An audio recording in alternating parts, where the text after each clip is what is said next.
சென்னை அருகே எலியட்ஸ் கடற்கரையில் உள்ள பொது கழிப்பிடங்கள் பராமரிப்பின்றி கிடப்பதாக கூறி தமிழக பாஜக இளைஞரணி தலைவர் டாக்டர் எஸ்.ஜி. சூர்யா நேரடி ஆய்வு மேற்கொண்டு வீடியோ ஒன்றை வெளியிட்டுள்ளார்.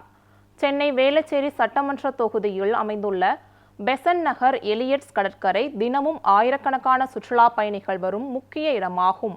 இங்குள்ள பொது கழிப்பிடங்கள் மிக மோசமான நிலையில் இருப்பதாக வந்த புகாரை தொடர்ந்து தமிழக பாஜக இளைஞரணி தலைவர் டாக்டர் எஸ்.ஜி. சூர்யா நேரில் சென்று ஆய்வு மேற்கொண்டார். ஆய்வின் போது பொது கழிப்பிடங்கள் சுத்தம் செய்யப்படாமல் நாற்றம் எடுப்பதையும் கதவுகள் உடைந்து சமூக விரோதிகளின் கூடாரமாக மாறியிருப்பதாகவும் குற்றம் சாட்டினார்.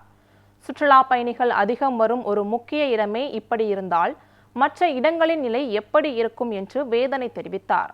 மேலும் தமிழக அரசை விமர்சித்த அவர் சிங்கார சென்னை 2.0 என்று விளம்பரம் தேடுவதை விட்டுவிட்டு அடிப்படை சுகாதாரத்தை சீர் செய்யுங்கள் ஸ்டாலின் அவர்களே என்று வலியுறுத்தினார்.